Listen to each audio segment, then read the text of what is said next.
हरियाणा की जनता भी तैयार है। हरियाणा की जनता क्या कह रही है? हमारे साथ यादवेंद्र मौजूद हैं पंचकुला से। यादवेंद्र,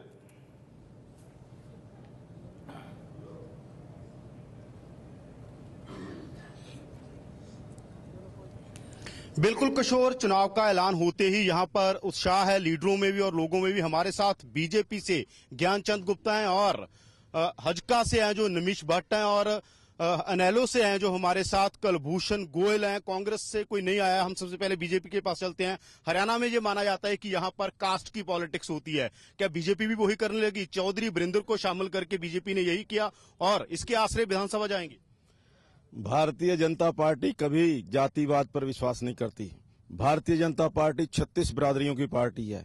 केवल चौधरी वरिंदर सिंह भारतीय जनता पार्टी में नहीं आए। यहाँ पर सैकड़ों लोग जो डिफरेंट कम्युनिटीज के हैं, चाहे वो छत्रपाल हैं, चाहे वो अपने दूसरे नेता हैं, वो कांग्रेस छोड़ विकास का नारा ना देकर इस तरह की राजनीति क्यों हो रही है? ये राजनीति नहीं हो रही। लोगों को ये नजर आ रहा है कि केवल भारतीय जनता पार्टी विकास करा सकती है। केवल भारतीय जनता साहब, आपको नुकसान होगा इसका कि बीजेपी से आपका अलायंस टूट गया क्योंकि हजका का उस तरह का बेस नहीं है हरियाणा में? ऐसा है जी, बेस बीजेपी का नहीं है हरियाणा में। हजका का तो बेस था। चौधरी भजनलाल जी 3 बार मुख्यमंत्री रहे। बीजेपी ने तो बेस साबित कर दिया ना। जो लोकसभा चुनाव हुए उनमें उनको बहुत बड़ी लीड मिली। आप लोकसभा चुनावों को विधानसभा चुनावों से मिलाने की भूल मत कीजिए। दोनों चुनाव अलग अलग मुद्दों पर लड़े जाते हैं। जितना छोटा चुनाव होता है उतने स्थानीय मुद्दों पर लड़ा जाता है। बीजेपी का जब लोकसभा की बारी थी तब मोदी की एक अनप्रेसिडेंटेड वेव थी जिसके सहारे वो जीते। उनके अपने पास लोकल कैंडिडेट भी नहीं थे। 4 कैंडिडेट कांग्रेस से उधार मांग के लाए थे जो जीते। आज भी बीजेपी के पास स्टेट के अंदर अपना मुख्यमंत्री का कैंडिडेट नहीं। भूषण जी, अनेलो पर सबसे बड़ा एलिगेशन ये लगता है कि वो कब्जे करते थे। वो इस तरह की राजनीति सभी पार्टियां हरियाणा की लगाती है। इस बार आप क्या नया मुद्दा लेके इस तरह का जा रहे हैं कि इस तरह का जो प्रचार था आपके खिलाफ उसको काट कर सके? हम विकास का मुद्दा लेकर आए हैं। सारी सरकार जो पिछले 10 साल में है, सारी पूरे के पूरा हरियाणा प्रदेश के अंदर कोई विकास नहीं हुआ। सिर्फ एक जिले का विकास हुआ है। बाकी सारे के सारे 20 जिलों में कोई भी विकास नहीं हुआ। हमारा पंचकुला को तो पिछड़ा क्षेत्र तक घोषित कर देना चाहिए। पिछले 10 साल के अंदर जहां कोई भी काम नहीं हुआ, कोई कॉलेज नहीं खुला, कोई यूनिवर्सिटी नहीं खुली, कोई स्कूल की ऑक्शन तक नहीं हुई। किसी भी काम को ले लीजिए, चाहे वो हेल्थ से संबंधित है, एजुकेशन। आपके लीडर जेल में है। आपके लीडर पर इतना बड़ा एलिगेशन लगा, आपको लगता नहीं है ये मुद्दा बनेगा और आपको फिर नुकसान होगा? हमारे लीडर पे कोई भी करप्शन का केस नहीं है, नंबर 1। नंबर 2, बाकी हम हाई कोर्ट में भी केस पेंडिंग है। हम कोर्ट्स का सम्मान करते हैं। जो भी उनका ऑर्डर आएगा हम उसको मानेंगे। जहां तक चौधरी ओम प्रकाश चौटाला जी का सवाल है, हमें उम्मीद है वो खुद बरी होकर निकलेंगे और हमारे को लीड करेंगे और हमारे वही चीफ मिनिस्टर। अगर वो होते, आपको लगता नहीं कि फायदा होता है इस चुनाव में? वो अंदर बैठे हैं तो उससे नुकसान होगा?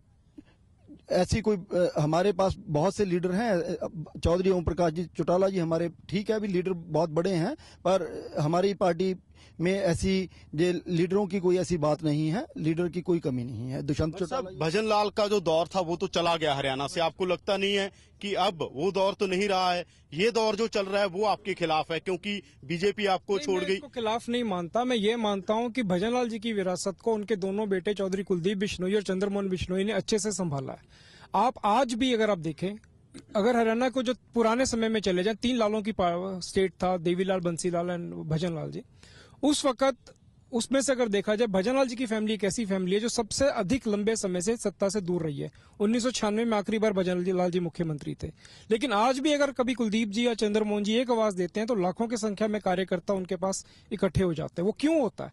क्योंकि वो एक विरासत है और वो चीज आज भी लोग याद करते हैं। उस समय को याद करते हैं कि एक नेता ऐसा था जो 36 बिरादरी का था, समग्र विकास करता था, जाति पाति के बेस पे या रीजनलिज्म के बेस पे विकास नहीं करता था। उस चीज को लोग याद करते हैं और वही वापस लाना चाहते हैं। साहब, आपको क्या लगता है कि बीजेपी के पास ऐसा क्या सबसे बड़ा मुद्दा है जिसके आश्रय हरियाणा में आप राजनीति पोलराइज कर देंगे, जिसके आश्रय बीजेपी के साथ हरियाणा खड़ा हो जाएगा? भारतीय जनता पार्टी के पास मुद्दा, सबसे बड़ा मुद्दा विकास है। जहां जहां पर भी भारतीय जनता पार्टी की सरकार बनी है, चाहे वो मध्य प्रदेश के अंदर, गुजरात के अंदर, राजस्थान के अंदर, छत्तीसगढ़ के अंदर, भारतीय जनता पार्टी की सरकार ने विकास करके दिखाया और उसी का परिणाम है कि 2-2 बार, तीसरी बार और चौथी बार भारतीय जनता पार्टी की सरकार बनी है।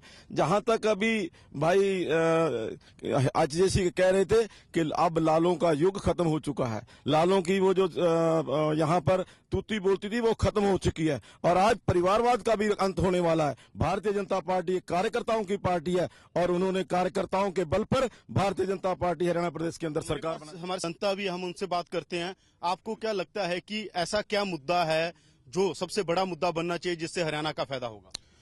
भारतीय जनता पार्टी ने एफडीआई और परमाणु करार के ऊपर पार्लियामेंट को नहीं चलने दिया, सारा करोड़ों रुपए का नुकसान किया। नहीं, आप ये बताइए हरियाणा में ऐसा कौन सा मुद्दा है जिसके आसरे मैं वही बता रहा हूँ ना, तो जब इन्होंने चलने दिया, आज भारतीय जनता पार्टी उन्हीं मुद्दों को लेकर आगे आई हुई है, तो हरियाणा की जनता इन पर कैसे विश्वास करे? जिन मुद्दों का इन्होंने विरोध किया वही मुद्दे ये आज उठा के सामने, उन्हीं के पीछे एफडीआई भी लगा रहे हैं, परमाणु करार के लिए भी भागे फिर रहे हैं।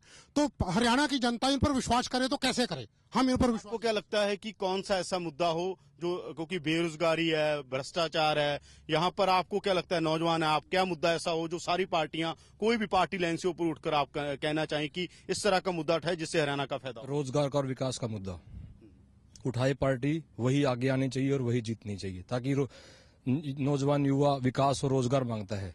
इसी की कमी है हरियाणा के अंदर। अभी तक किसी पार्टी ने ऐसा कोई खास करके नहीं दिखाया। अब देखते हैं कौन सी पार्टी क्या करके। क्षेत्रों में आपको लगता है कि इन क्षेत्रों में ज्यादा से ज्यादा पार्टियां जोर दें? सर रोजगार के अंदर, किन एरिया के अंदर?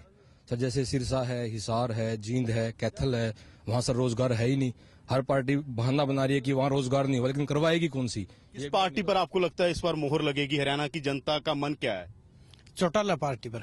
आपको क्या लगता है? जेबी पार्टी जी, क्योंकि परिवारवाद इन्होंने खत्म किया है। एक इकलौती पार्टी यही है जिसने परिवारवाद के अलावा खड़े हुए हैं। ये नहीं, हर पार्टी अपने चाचे भतीजे की यही पार्टी रही है, इकलौती पार्टी यही है जो एक कार्यकर्ता को सम्मान दे रही है। तो किशोर, ये सब लोग पार्टियों के अपने अपने दावे हैं, लोगों को लगता है विकास हो, बेरोजगारी बड़ा मुद्दा है, पर अब हरियाणा के चुनाव हैं, जो आने वाले दिनों में जो हरियाणा की राजनीति होगी, हरियाणा में जो चुनाव का माहौल होगा, वो बताएगा कि लोग किस पार्टी पर मुहर लगाते हैं।